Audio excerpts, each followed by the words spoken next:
죄 중에도 사망에 이르는 죄가 있고 사망에 이르지 아니하는 죄가 있다. 이렇게 사도 요한이 말하고 있습니다. 사망에 이르지 아니하는 죄를 짓는 형제들을 볼 때는 기도해 주지만 사망에 이르는 범죄자들을 위해서는 나는 기도하지 않겠다. 그렇게 말하죠.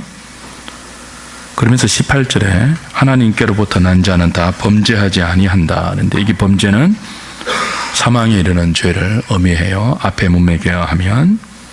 그리고 요한일서 전체에 보면은 여기 범죄한다는 단어가 완료형이니까 계속 진행하는 것을 의미하죠. 계속해서 거듭난 자는 계속해서 그 죄에 머물러 있지 않는다. 그런 뜻입니다. 왜냐하면 하나님께로부터 나신 자 그리스도가 그를 지키시기 때문이다. 이렇게 말해요. 그래서 악한 자가 사탄이 그를 만지지도 못한다. 성도의 견인을 요한일서 5장이 강력하게 설명하고 있습니다. 도르트 신조 5째 교리는 이런 말씀들에 의거한 성도의 견인 교리인데요. 오늘 3번째 시간입니다. 성도의 교리를 15가지 항을 통해서 가르치는데 우리 지난 시간까지 5항까지는 했습니다. 오늘 6항, 7항, 8항을 보면서 성도의 견인이 우리에게 어떻게 적용되는지를 확인하도록 하죠. 제6항 제목이 뭡니까? 사망의 죄를 짓지 않는 신자, 신자의 심각한 타락에도 성령을 거두시지 않는 하나님. 여기 사망의 죄라는 말은 사망에 이르는 죄, 그런 뜻이겠죠. 요한일서에서 나오는.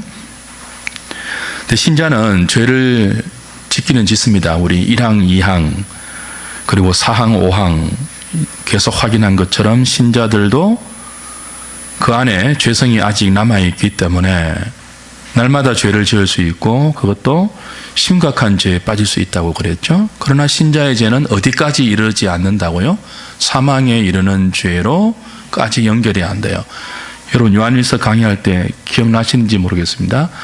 여기 사망에 이르는 죄, 복음서에 보면은요 성령 해방죄도 여기에 해당되는 것인데 성령을 모독하는 죄, 성령 해방하는 죄 그렇게 표현하고 있습니다.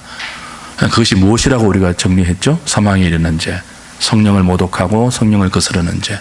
결국 고의적으로 믿음을 거부하는 것입니다. 성령께서 우리에게 하시는 것이 뭡니까? 성부와 성자가 이루신 구원을 각 사람에게 적용하는 거죠. 믿을 수 있도록. 그죠? 이게 성령님이 하시는 사역이에요. 그래서 성령론을 다른 말로는 구원론이라고 해요. 근데 이 성령께서 택한 자에게 성부와 성자가 이루신 구원을 이렇게 설득하고 적용해 가시는데 그걸 거부하는 거예요. 결국 불신의 죄죠. 그리스도의 십자가와 부활, 그걸 거부하는 거예요. 여기 사망에 이르는 죄, 그건 도덕적, 윤리적 경중에 따라서 판단하는 것이 아니고요. 신과 불신, 하나님께서 마련하신 죄인을 위한 구원의 계획, 그 구원의 경륜의 역사 속에서 사실적으로 펼쳐진 그것을 거부하는 것입니다. 어떤 죄도 용서받을 수 있습니다. 십자가에서 용서되지 않는 죄는 없어요. 그런데 하나님께서 마련하시고 역사 속에서 실행하신 죄인들을 위한 구원의 계획을 거부하는 사람들, 또 고의적으로 성령을 모독하는 거죠. 성령을 회방하는 거예요. 그래서 결국 뭐예요? 끝까지 그렇죠? 믿지 않기로까지 항거하는 사람들. 택자들은 뭐예요? 이런 항거가 있음에도 불구하고 하나님께서 더 큰 은혜를 주셔서 믿을 수밖에 없도록 감동하시잖아요. 근데 결국 사망에 이르는 죄는 누가 짓는 거죠? 모든 택함받지 못한 자들이 이 길로 가죠. 근데 택자들은요, 똑같은 죄를 짓지만 사망에 이르는 죄까지는 안 간다는 거죠. 왜요? 견인하는 하나님의 은혜가 있기 때문에. 또 회개하고 또 믿음으로 돌아오고 다시 두렵고 떨림으로 하나님의 구원을 바라보고, 이게 이제 신자의 복입니다. 그걸 계속 도르트 신조 5째 교리가 가르치고 있는데요. 자, 6항 한번 읽어보겠습니다. 시작. 긍휼이 풍성하신 하나님은 자신의 불변하는 선택의 작정에 따라 그의 백성들이 통탄할 만한 죄를 지었을 때도 그들에게서 성령님을 완전히 거두시지 않으신다. 또한 그들이 양자된 것과 어렵다 하심을 받은 은혜를 박탈당하거나 사망에 이르게 하는 죄 또는 성령을 모독하는 죄를 짓거나 하나님께 완전히 버림받거나 그들 자신을 영원한 멸망 가운데 스스로 던져 넣을 정도로 타락하도록 내버려두지 않으신다. 이게 요한일서 우리가 방금 읽었던 본문의 말씀을 사실 이렇게 주석하는 것일 수도 있습니다. 해설 보실까요? 중생한 성도들도 죄성과 연약함 때문에 죄를 짓고 넘어집니다. 날마다 죄를 짓고요. 나아가 어떤 죄도 지을 수 있죠? 통탄할 만한 심각한 죄를 지을 수도 있어요. 그러나 이런 때라도 하나님의 택하신 백성들은 그 통탄할 만한 죄에서 돌이켜 회개하고 다시 믿음의 길에 굳게 설 수 있도록 삼위 하나님께서 동시에 역사하십니다. 그걸 우리는 뭐라고 한다고요? 성도의 견인, 하나님의 붙들어 주심, 이렇게 말하는 거예요. 왜 이런 성도의 견인 교리가 성립이 됩니까? 택하시고 그 택하신 자를 위해서 아들을 보내시고 아들을 통해서 죄를 대속하시고 부활하게 하시고 아들과 더불어 아버지가 성령을 보내어 자기 백성에게 그 구원을 적용시켜가는 이것은 사사롭거나 즉흥적이거나 임시적인 계획이 아니에요. 영원전에 삼위 하나님께서 그의 완전한 지혜와 완전한 능력에 근거해서 언원 가운데 세우신 계획이기 때문에 인간의 상태에 따라서 우리의 반응에 따라서 취소되거나 물려지는 일이 있을 수가 없어요. 하나님은 자신이 택한 자들이 양자와 칭의의 은혜를 잃어버릴 정도로 또 사망에 이르는 죄나 성령을 대항하는 죄를 지을 정도로 또 자신들을 영원한 파멸로 집어던져 하나님에게 완전히 버림받을 정도로 타락하도록 내버려두지 않습니다. 그렇죠. 이게 우리의 복입니다.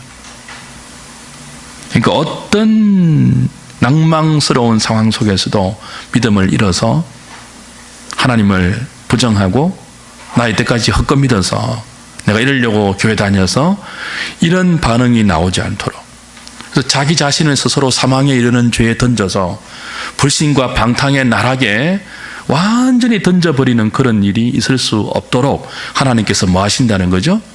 그를 붙드시고 지키신다는 거예요. 그럼 실제로 그런 자들이 없습니까? 교회 다니는데 나중에는 저주하면서 뭐 교회 안 다니고 이런 사람 있잖아요. 완전히 교회에 대해서 안티가 되어 있는 그런 실제가 있거든요. 그런 현실이 있거든요. 그런 분들은 어떤 분들이에요? 처음부터 참된 믿음이 아니었다는 것이죠.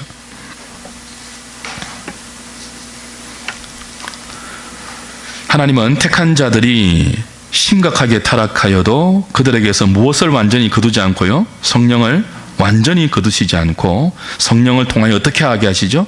회개하게 하고 새롭게 하십니다. 참 이 놀라운 은혜예요. 이게 은혜입니다.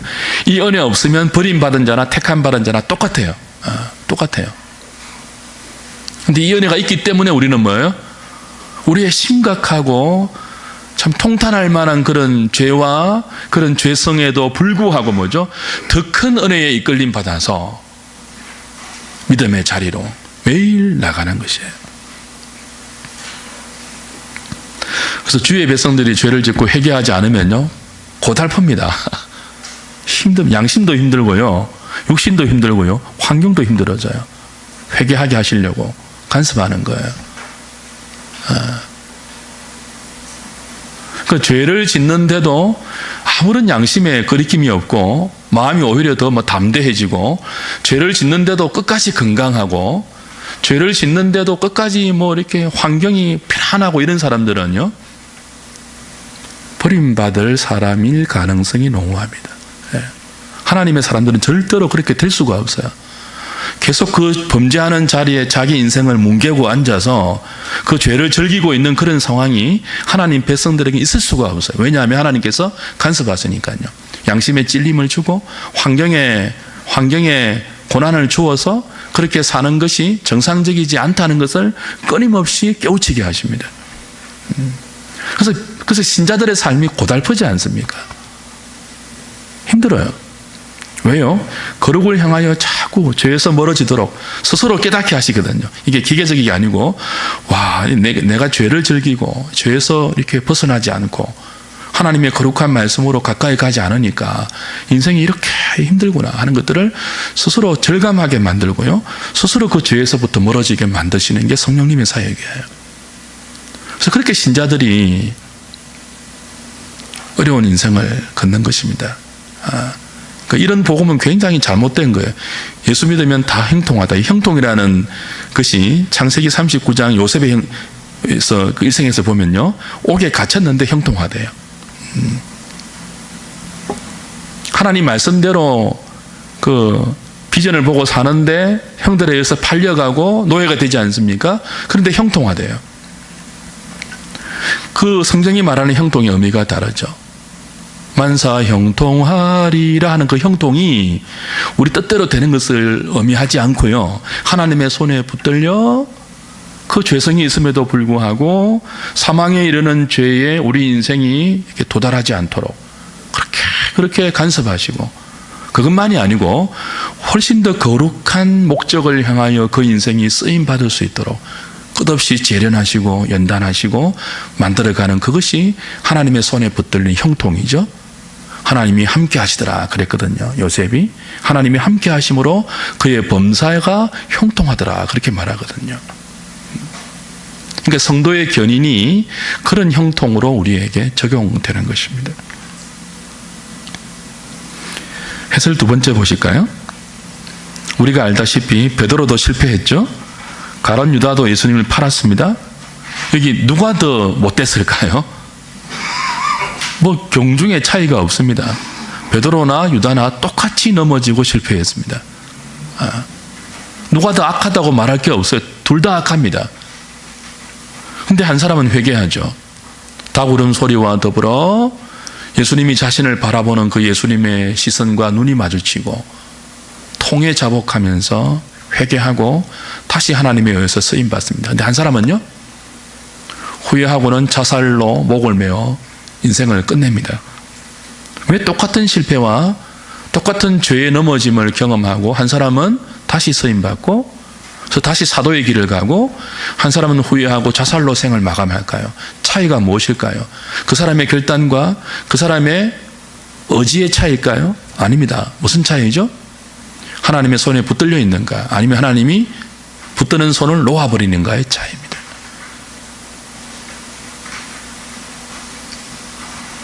이 차이는 자신의 신실함이나 결단의 차이가 아니라 하나님의 불변하신 지혜에 근거한 택함의 작정 유무에 달려 있습니다.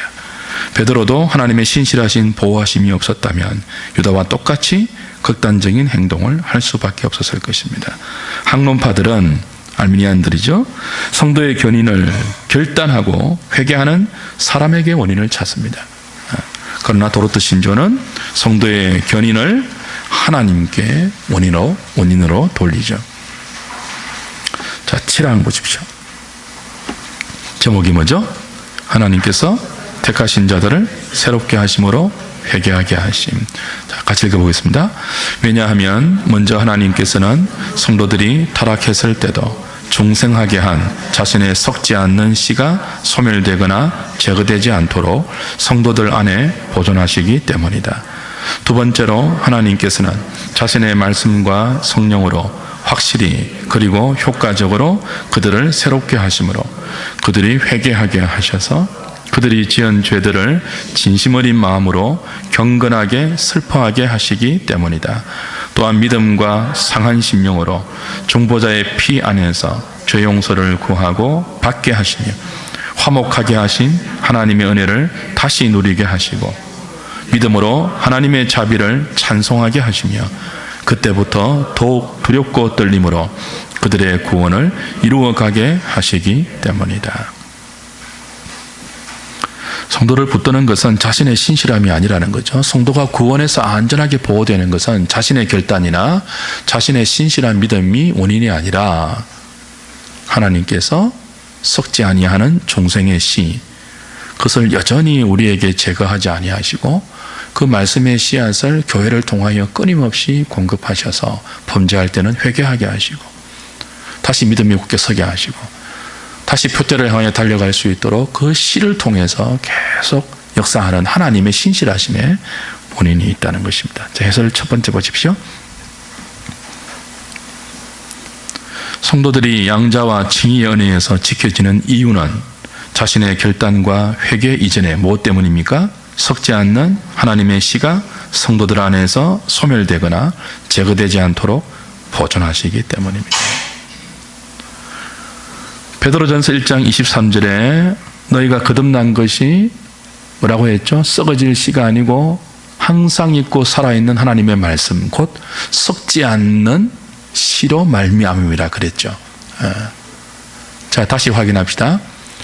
바울 서신에서는 물과 성령으로 거듭난다고 했습니다. 성령으로 거듭난다고 했습니다. 복음서에서는요, 물과 성령으로 거듭난다고 했습니다. 근데 요한 서신에서는요, 일반 서신에서는요, 말씀의 씨, 썩지 않는 씨, 그것이 거듭남의 또 다른 수단이라고 말하고 있죠. 그러니까 물과 성령으로 하나님께서 우리를 거듭나게 하실 때 무엇을 사용하시는 거예요? 말씀의 씨앗을 사용하시는 거예요. 이걸 거두지 않는다는 거예요. 이걸 중생할 때만 그 하나님의 씨, 말씀의 씨를 사용하실 것이 아니고 중생하고 난 이후에도 그 거룩한 말씀의 씨앗, 썩지 않는다는 것은 항상 있다는 뜻이거든요. 또 살아있다고 했습니다. 썩지 않고 항상 있고 살아있는 말씀의 씨앗을 우리 안에 여전히 남겨두어서 그 말씀의 씨앗을 통하여 범죄했을 때 뭐 한다는 거죠? 회개케 하시고 믿음으로 끊임없이 이끌어 가신다는 거예요. 하나님은 이 씨를 아무에게나 주지 않습니다. 오직 누구에게만 주시죠? 오직 택하신 자기 백성들에게만 은혜로 주십니다. 성도의 견인은 바로 이 씨로 인한 붙들어 주심의 결과입니다. 그렇죠?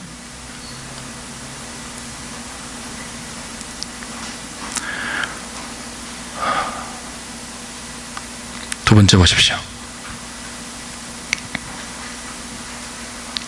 하나님은 성도들이 범죄할 때 성령을 통하여 중생한 자 안에 심어놓으신 말씀의 씨가 확실하고 효력 있게 작동하게 해서 자신의 잘못을 깨닫고 진심 어린 마음과 경건한 슬픔으로 자복하고 회개하게 하십니다. 이런 일이 없으면 자신을 잘 돌아봐야 돼요. 교회를 백날 다니는데 예배를 막 수십 번 드리는데 그 예배 중에 들리는 말씀을 통해서 이런 역사가 없으면 자신을 돌아봐야 돼요. 이건 설교에 달려있는 것이 아니에요. 이때 회복하시는 하나님의 은혜를 다시 경험하는 성도는 더욱 하나님의 자비를 찬양하고 두렵고 떨림으로 구원을 이루어 가게 됩니다. 성경에 나오는 아브라함, 이삭, 야곱, 모세, 다윗, 베드로, 바울 등 모든 믿음의 사람들이 다 이와 같은 하나님의 은혜에 붙들려 그들에게 주어진 믿음의 경주를 완주할 수 있었습니다. 브레멘 신앙 고백에서는 성도의 견인을 이렇게 고백합니다. 신자도 때로는 죄를 범하지만 그럼에도 불구하고 선택된 자의 죄와 악인의 죄 사이에는 근본적인 차이가 있는데 전자는 연약성으로 인해 죄를 범하여도 다시 회개하게 되지만 후자는 그들의 성품 전체로 범죄하고 회개하지 않는다. 죄를 짓는 것은 죄인의 본성입니다. 자, 우리 로마서 1장 할 때 확인했죠? 인간이 죄를 지어서 죄인이 되는 게 아니에요. 성경은 뭐라고 하죠? 인간이 날 때부터 죄인이기 때문에 죄를 지을 수밖에 없다고 해요. 근데 그런 똑같은 죄인인 어떻게 사망에 이르는 죄를 지지 않을 수 있다고요? 하나님께서 은혜로 중생의 씨를 주시고 그 중생의 씨를 어떤 경우에도 제거하지 아니하시고 그 말씀의 씨를 통해서 끊임없이 말씀을 공급해서 회개하게 하고 믿음의 경주를 할 수 있도록 붙들어 주시기 때문이에요. 회개는 아무나 하는 게 아니죠. 회개할 수 있는 것이 얼마나 큰 은혜인지 몰라요. 스펄전의 말 기억하라고 했죠. 어떤 눈으로 천국을 못 본다고요? 눈물이 메마른 눈으로 천국을 볼 자가 없습니다. 팔복의 두 번째 복이 뭐였죠? 애통하는 자는 복이 있나니.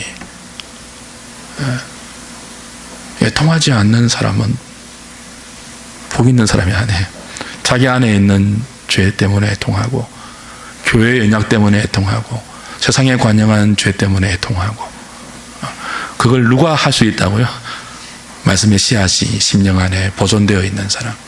성령이 끊임없이 말씀을 통하여 우리의 심령을 그렇게 기경하여서 애통할 수 있도록 인도하는 사람만이 이렇게 할 수 있는 거죠.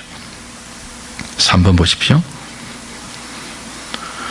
성도를 견인하는 하나님의 은혜는 어떤 은혜가 아니죠. 기계적인 은혜가 아니에요. 건전지를 이렇게 휴대폰 쓰면 배터리 다 되면 매일 저녁에 충전하지 않습니까?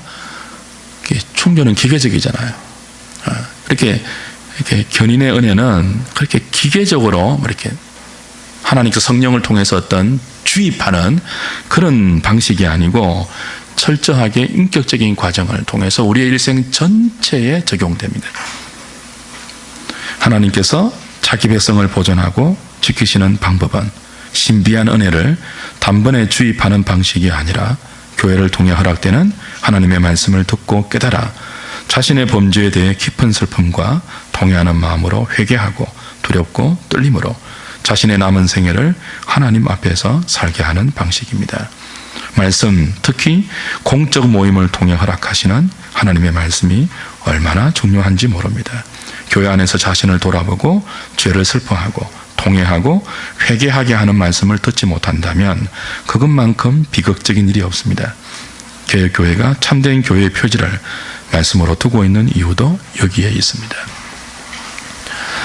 제가 교육전도사 서울에서 할 때 이런 말씀을 드려야 될지 모르겠는데 아직도 참 이렇게 마음에 의문을 품고 있었던 그런 게 있어요.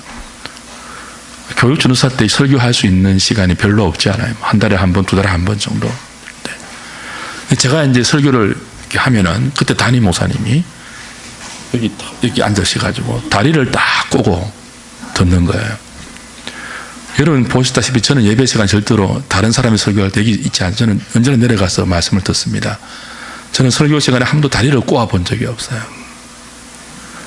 어떤 연약한 자를 통해서 말씀을 주시든지 저는 하나님 말씀으로 들어요. 이단의 요소가 없다면 아무리 설교를 못해도 아멘 할 준비를 하고 듣습니다. 그래서 여기서 다리를 꼬고 하나님 말씀을 대한다는 것은 저한테 상상할 수 없는 모습이에요. 근데 담임 목사님 그렇게 하고 계시는 거예요. 여러분 예배 시간에 하나님 말씀을 듣는데 이게 살아오는 한 개인의 의견이 아니고 공적 예배를 통해서 그리스도의 몸된 교회 지체들에게 하나님이 주시는 생명의 말씀이며 성도의 삶의 이정표이며 우리의 죄를 회개하게 하고 우리의 믿음을 더 굳게 하는 하나님이 허락하시는 말씀이라면 말씀을 듣는 태도가 거기서 이렇게 나타나겠죠. 어떻게 예배 시간에 다리를 꼬고 껌을 질겅질겅 씹으면서 그렇게 할 수가 없는 거예요. 여러분 어떤 설교자가 강단에 선다 할지라도 아무리 여러분 보시기에 무식하게 보이고 자격이 없어 보인다 할지라도 하나님 말씀으로 대하려고 노력해 보십시오. 성령께서 역사하십니다. 말씀을 들을 때 심령에 눈물이 생기기도 하겠죠. 통탄하기도 하고요. 이 교회가 이제 세속화되면요, 강단에 박사가 서면 권위를 가집니다. 왜 목사들이 가짜 박사를 많이 하는 줄 아십니까? 그것 때문에 그래요. 교인들이 타락하니까, 세속화되니까 여기서 그럴듯한 포장으로 쓰면 듣는다고요. 근데 그럴듯한 포장이 없으면요 무시한다고요. 그러니 기를 쓰고 학위를 가지려고 해요. 공부도 안 하고 돈으로 박사학위를 따고. 그게 통하는 게 뭐예요? 세속화예요. 저와 여러분은 누가 이 강단에서 말씀을 전한다 할지라도 그게 이단적인, 그걸 구분할 수 있어야 되죠. 적어도, 그죠? 교회가 우리 교회처럼 매주 교리를 가르치고 말씀을 꾸준하게 계속 가르치면 어떤 교인들도 이단은 분별할 수 있습니다. 다르거든요. 아예 근본이 달라요. 분별이 돼요. 그래서 그 분별을 해서 이단이 아니라면 뭐예요? 다 하나님 말씀으로 받아들일 준비를 하셔야 돼요. 그리고 은혜를 받으실 수 있어야 돼요. 은혜를. 왜냐하면 이 말씀이 은혜의 수단이잖아요. 그 말씀을 통해서 은혜를 못 받으면 우리의 심령이 황폐해야 되잖아요. 묵은 땅이 되어요. 신자의 삶에 영혼이 황폐해야 되고 교회 생활에 기쁨이 없고 그러면 이 지옥 아니던가요, 여러분? 성도는 교회와 뗄래야 뗄 수 없는 밀접한 관계입니다. 교회의 머리는 그리스도고 교회는 그리스도의 몸이고 그 교우들은 그 몸의 지체들이에요. 성도의 삶은 교회를 중심으로 해서 하나님 나라의 일꾼으로 펼쳐집니다. 그래서 교회 따로 내 생활 따로 있을 수 없어요. 저는 교회 생활이 너무 힘들면은 과거에는 붙어 있으라고 이렇게 상담을 했거든요. 요즘은 간혹 상담하러 오시는 분들이 교회 생활 너무 힘들어라고 하면요, 옮기라고 하기도 합니다. 지옥이면 옮겨야죠.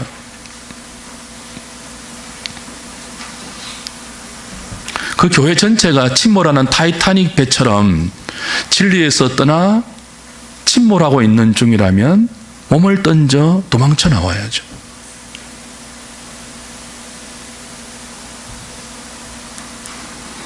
교회에서 예배를 드리는데 수십 년을 예배 드리는데 회중들 가운데 회개하는 영혼이 하나도 없다. 강단에서 죄가 무엇인지 깨닫게 하고 성도의 거룩한 삶이 무엇인지 설명하는 말씀이 선포되지 않고 천국과 지옥, 내세와 이생의 삶에 대한 정당한 삶의 성도의 삶의 내용들 이런 것들이 설교되지 않고 그래서 그 말씀을 듣고 돌이키고 자신의 삶을 믿음에서 세우려고 하는 영적 갱신과 회심이 일어나지 않는다면 참 비극적인 일이죠. 우리 교회론 할 때 배웠지 않습니까? 교회의 표지가 무엇이었죠? 지상의 가시적 교회 가운데 어떤 교회가 참된 교회이고 어떤 교회가 거짓된 교회인지를 구별하는 표지가 있었잖아요. 그 표지가 무엇이었습니까? 재산입니까? 빌딩입니까? 그 교회는 유능한 자의 숫자예요? 오직 한 가지였습니다. 말씀이었습니다. 성례였습니다. 권징이었습니다. 말씀과 성례와 권징. 이 세 가지는 다 같은 뿌리예요. 말씀이에요. 말씀이 뭐죠? 하나님께 주시는 생명의 양식이죠. 그 말씀을 교회의 직분자인 목사가 선지자직을 대변해서 매주일 강단에 설포합니다. 그럼 장로님들은 많은 직분이에요. 왕의 직분이잖아요. 다스리는 직분이잖아요. 치리 장로잖아요. 교인들이 그 말씀대로 사는지를 신방하면서 돌아보죠. 말씀대로 안 살 때는 장로님들은 뭐예요? 권면하죠. 그렇게 살아서는 안 됩니다. 당신이 구원받은 지체는 그렇게 살아서는 안 됩니다. 권면하죠. 권면해서 안 들을 때는요, 공식적으로 신방하죠.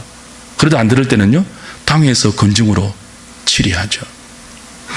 그게 장로님이 하시는 일이에요.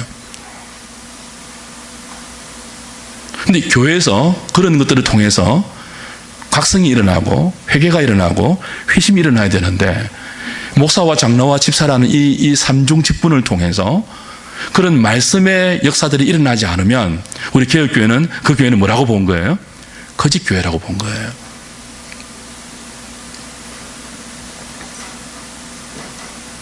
말씀을 바탕으로 해서 성례하지 않습니까? 설교는 들리는 말씀이에요. 성례는 뭐예요? 보이는 말씀이에요. 권징은 뭐예요? 그 들리고 보이는 말씀이 매주 시행됨에도 불구하고 말씀대로 살지 않는 사람을 당회에서 치리를 통해서 바르게 거룩하게 돌려 세우는 거예요. 그래서 교회 전체를 거룩하게 이끌어가는 거예요. 그게 참된 교회예요. 성도가 몇 명 모이든지 간에 몇만 명이 모여도 그 말씀이 없으면 거짓 교회예요. 거짓 교회는 탈출해야 돼요. 여러분의 프라이드는 내가 다니는 교회가 대형 교회다, 소형 교회다 그런 데 있으면 안 돼요. 우리 그 대형 교회 다니는 성도님들 중에 이 잘못된 프라이드 의식 가진 분이 굉장히 많아요. 나는 이 대형 교회 다닙니다. 그래서 그래서 목사와 장로와, 작은 교회 목사와 장로와 집사들을 우습게 알아요. 그거 굉장히 교만한 거죠. 참된 교회는 교회 사이즈로 구별하는 게 아니에요. 그 교회에 말씀이 있느냐, 그 말씀에 반응하는 성도가 있느냐, 그 교인들을 바르게 치리하는 장로가 있느냐, 말씀의 원리대로 구제하고 재정을 집행하는 집사가 있느냐, 거기에 달려있는 거예요. 그래서 우리는 죽어도 주를 위해 죽고 살아도 주를 위해 사는데 그 방식이 뭐예요? 말씀을 통해서요. 말씀을 통해서. 그 다음 페이지 보시죠. 8항입니다. 그 하나님께서 성도를 견인하는 방식이 말씀을 통해서 그 말씀의 씨앗으로 해간다는 거죠. 8항 제목이 뭐죠? 택한 자들을 지키시는 삼위일체 하나님의 확실하고 변하지 않는 은혜. 같이 읽겠습니다. 따라서 성도들이 믿음과 은혜를 완전히 박탈당하지 않고 파멸 속에 끝까지 남아 잃어버린 바 되지 않는 것은 그들 자신의 공로나 능력 때문이 아니라 오직 받을 자격이 없는 자에게 베푸시는 하나님의 자비 때문이다. 성도들 자신을 생각하면 믿음과 은혜를 완전히 박탈당하고 파멸 속에 끝까지 남아 잃어버린 바 되는 일이 쉽게 일어날 수 있고 확실히 일어나겠지만 하나님을 생각하면 그런 일은 결코 일어날 수가 없다. 하나님께서는 자신이 계획하신 것을 바꾸지 않으시며 자신이 약속하신 것을 반드시 지키시며 자신의 뜻에 따라 부르신 것을 취소하시지 않기 때문이다. 또 그리스도의 공로와 성도를 위해 하나님께 간구하심과 성도를 지키심이 파기될 수 없으며 성령님의 인치심이 무효가 되거나 소멸될 수 없기 때문이다. 그 이유에서 네 번째, 확실히 리얼 히읗이 아니고 일어나겠습니다. 리얼입니다.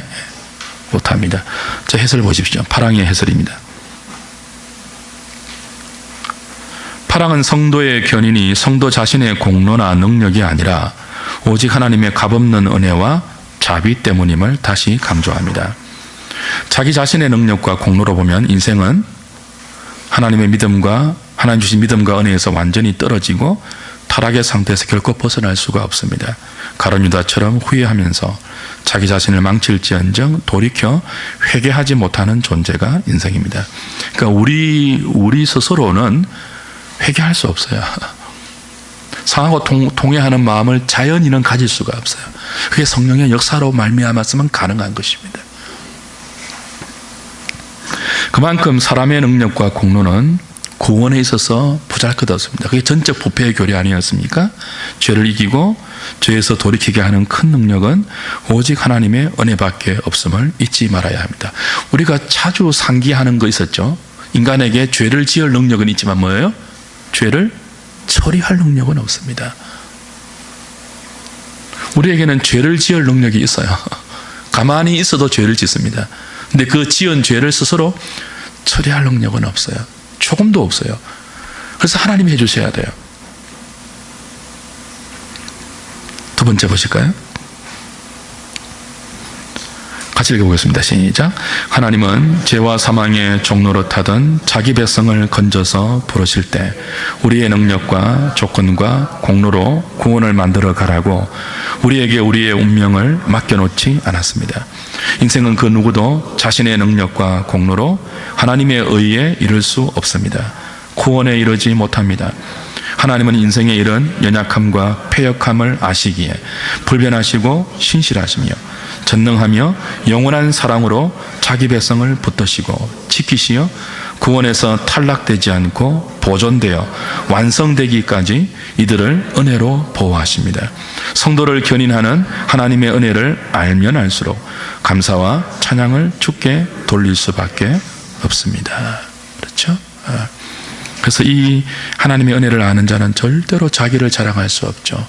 바울이 고린전서 2장 1절에 보면요, 2장 1장에서 십자가를 이야기했다고 했죠. 오전에 2장 1절을 가면요, 나는 너희들에게 심히 두렵고 떨림으로 복음을 전하는데 그리스도 예수의 십자가 외에는 다른 아무것도 자랑하지 않겠다고 이야기합니다. 십자가 외에는 자랑할 게 없는 존재가 성도들이에요. 세 번째 보실까요? 성도의 견인은 무엇으로 말미암는다고요? 삼위 하나님의 은혜입니다. 예. 성부, 성자, 성령이 다 달려들어서 우리를 구원해 가십니다. 예. 이게 삼위 하나님 중에 한 분만 그렇게 하시는 것이 아니고 삼위가 전부 달려들어서 삼위 하나님이 동원할 수 있는 지혜와 능력과 열심과 사랑을 다 쏟아붓는 것이 뭐예요? 우리의 구원입니다. 그만큼 뭐가 힘들다고요? 죄인의 구원이 힘들어요. 이게 어떻게 되는 게 아닙니까? 뭐 기계에 말든지 뚝딱 해치울 수 있는 게 아니에요. 삼위 하나님이 다 달려들고, 제가 자주 하는 표현이 있잖아요. 우주 만물은 6일 동안에 당신의 전능하신 능력으로 만드십니다. 빛이 있으라 하시니 빛이 생깁니다. 어둠이 되고 저녁이 되고 아침이 되니 첫째 날입니다. 말씀으로 모든 것들을 창조할 수 있는 능력의 하나님이 6일 만에 온 우주를 창조하신, 성숙하게 창조하신 그 하나님의 능력이 죄인한 사람을 구원하실 때는요, 그의 인생 전부를 사용하십니다. 뚝딱 되는 게 아니에요. 너 죄 없어져라 이렇게 하는 게 아니에요. 구원은 철저하게 인격적이기 때문에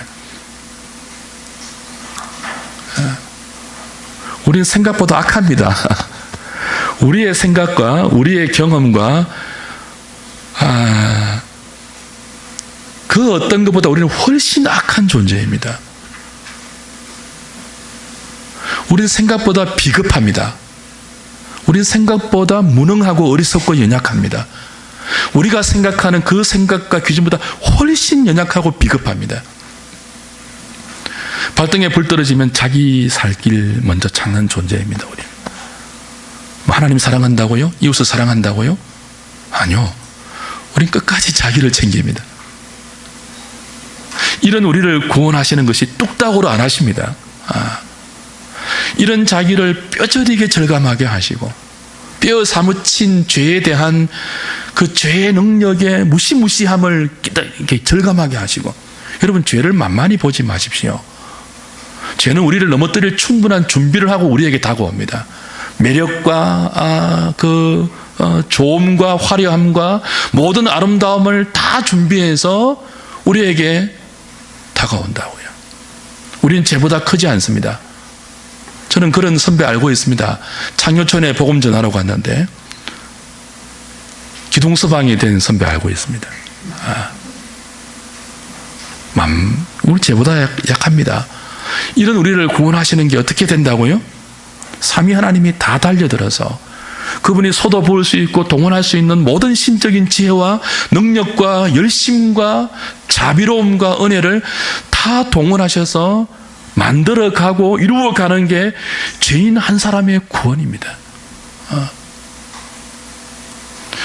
구원해내고 나서도, 종생시키고 나서도 그 남아있는 죄성 때문에 또 넘어지고 또 넘어지고, 그 넘어지는 강도가 때로는 통탄할 만큼 심각한 죄의 구덩이에 넘어진다 할지라도 우리 안에 심겨주신 구원의 씨앗을, 말씀의 씨앗을 결코 거두지 아니하시고 제거하지 아니하시고, 교회를 통하여 또 말씀을 공급하시고 우리 양심에 거룩한 찔림을 주게 하시고 깨닫게 하시고 통회하게 하시고 애통하게 하시고 거룩한 슬픔을 우리의 심령에 허락하셔서 누가 그렇게 하지 않아도 스스로 죄의 비참함을 알고 그 죄에서 한 걸음씩 한 걸음씩 떠나 하나님의 거룩을 향하여 옮겨가게 하는 것이 삼위 하나님의 구원이죠.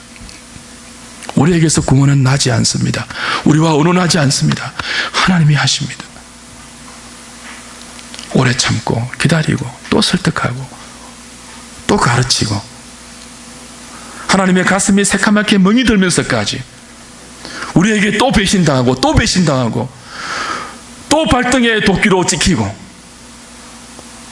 그 세월을 우리 일생 동안 반복하시면서 당신의 다함없는 열심으로 다가와 마침내 우리를 굴복시켜 무릎 꿇게 하고, 하나님이 오르십니다. 하나님이 선하십니다. 하나님 뒤를 따라가겠습니다. 그런 사람으로 만들어가는 것, 성도의 견인입니다. 우리에게서 나지 않습니다. 삼위 하나님의 은혜로 이렇게 우리를 만들어 가십니다. 찬양하지 않을 수가 없죠.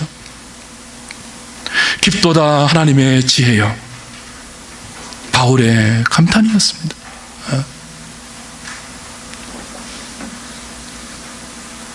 인간의 상태나 반응에 따라 달라지거나 취소되거나 실패하지 않는 성부의 택하심과 부르심의 계획, 성부의 계획에 순종하여 택한 자를 위하여 십자가에 죽으시고 부활하시어 아버지와 함께 성령을 보내신 성자의 공로와 중보하심과 은혜 주심, 성부와 성자가 이루신 구원을 택한 자들에게 적용시키시고 인치시는 성령님의 역사, 이런 삼위 하나님의 사랑과 은혜와 신실한 능력은 결코 취소되거나 약화되거나 무효화되지 않습니다. 해 아래 인간의 모든 것은 변하지만 택한 자를 향한 삼위 하나님의 은혜는 결코 변하지 않습니다. 신조 제8항은 삼위 하나님의 영원하고 불변하신 속성에 따른 사역의 결과가 성도의 견인이라고 가르쳐 줍니다. 이 은혜가 저와 여러분에게 있음을 인하여 감사할 수 있기를 바랍니다. 찬송하고 기도하죠.